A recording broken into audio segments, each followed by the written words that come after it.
네, 2026년 11주차 반도체 시장을 한마디로 요약하면 거대한 두 힘의 정면 충돌입니다. 한쪽에서는 지정학적 위기가 공급망 전체를 막 뒤흔들고 있고요. 다른 한쪽에선 인공지능, AI 수요가 그야말로 모든 걸 집어삼키고 있어요. 이 두 힘이 부딪히는 바로 그 지점에서 지금 대체 무슨 일이 벌어지고 있는지 지금부터 깊숙이 파고 들어가 보겠습니다. 자, 이 숫자 좀 보세요. 무려 70% 가까이. 이게 뭐냐면요. 올 초 2달 동안의 중국 IC 수출 증가율입니다.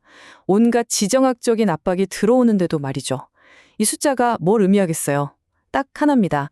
인공지능이라는 이 거대한 블랙홀이 시장의 다른 모든 변수들을 그냥 다 빨아들이고 있다는 거죠. 그래서 오늘 이 멈출 수 없는 AI 수요와 위태로운 공급망이 정면으로 부딪히는 최전선으로 한번 들어가 보겠습니다. 먼저 이 충돌의 한 축이죠. 공급망의 숨통을 꽉 조여오는 지정학적 충격파부터 살펴보겠습니다. 이제 이런 사건들은 더 이상 먼 나라 얘기, 그냥 뉴스 헤드라인이 아니에요. 당장 우리 팹의 생산 라인을 멈추게 할 수 있는 아주 현실적인 위협이 됐습니다. 그 첫 번째 균열이 정말 아무도 예상치 못했던 이 헬륨에서 터졌습니다.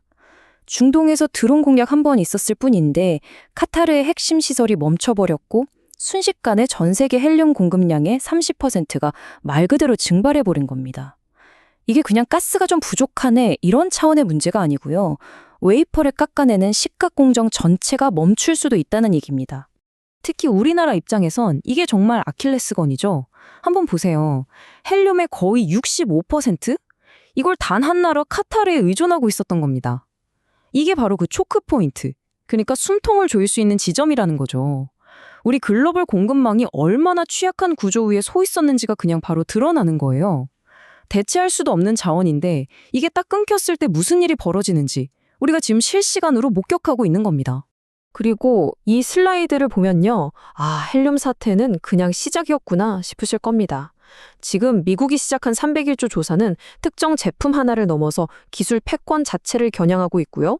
일본이 내건 40조엔 목표는 단순한 경제 성장이 아니라 기술 자립을 하겠다는 사실상의 선전포고나 다름없습니다. 이 모든 점들이 결국 하나의 큰 그림으로 연결되고 있는 거죠. 바로 반도체 공급망을 자국의 영향력 아래에 두려는 보이지 않는 전쟁입니다. 자, 이렇게 공급망이 외부 큰 격으로 휘청이고 있는 바로 그 시간에 내부에서는 또 어떤 일이 벌어지고 있을까요? 네, 모든 것을 집어삼키는 정말 만족을 모르는 엔진, AI가 그야말로 폭주하고 있습니다. 가까운 시일 내에 메모리 가격이 하락할 시나리오는 없다. 카운터포인트 리서치의 이 한마디가 모든 걸 말해주죠. 이게 그냥 나온 말이 아니에요. 여러분, 메모리 시장은 항상 호황과 불황을 반복하는 그 지독한 사이클 산업의 대명사였잖아요. 근데 이제 그 근본적인 패러다임 자체가 바뀌고 있다는 선언이나 마찬가지입니다. 바로 이 차트가 그 이유를 아주 극명하게 보여줍니다. 보세요. 2027년이 되면 AI 가속기에 들어가는 D램 수요가 기존의 일반 서버용 D램 수요를 그냥 압도적으로 추월해버립니다. 이게 그냥 시장의 일부가 좀 커지는 수준이 아니고요. 시장의 주인공이 완전히 바뀌는 그런 순간을 의미하는 겁니다. 그리고 AI 칩의 심장이라고 할 수 있는 HBM으로 넘어가면 와, 상황은 더 심각합니다. 이 차트 좀 보세요. 수요와 공급의 격차가 시간이 갈수록 좁혀지는 게 아니라 오히려 점점 더 벌어지고 있죠. 이건 그냥 공장을 더 지어서 생산량을 늘리면 해결될 문제가 아니라는 뜻이에요. HBM의 그 복잡한 제조 공정 자체가 공급의 발목을 잡는 구조적인 병목 현상으로 굳어지고 있다는 겁니다. 자, 그럼 한쪽에선 지정학적 리스크가 터지고 다른 한쪽에선 AI 수요가 폭발하고 이 사이에서 공급망의 어느 부분이 가장 먼저 한계에 부딪히게 될까요? 바로 그 한계점이 여기입니다. 지난 수십 년간 반도체 업계의 상식은 팹이 왕이다 였어요. 웨이퍼를 얼마나 많이 만들어내느냐 그 생산 능력이 모든 걸 결정했죠. 그런데 AI 시대가 이 공식을 완전히 뒤집어 버렸습니다. 이제 진짜 전쟁터는 팹이 아니라 칩을 쌓고 연결하는 첨단 패키징으로 극적으로 옮겨왔습니다. 네, 바로 이 첨단 패키징이라는 새로운 전쟁터에서 지금 보이지 않는 총성 없는 전쟁이 한창 벌어지고 있습니다. 업계 거물들의 움직임을 한번 보세요.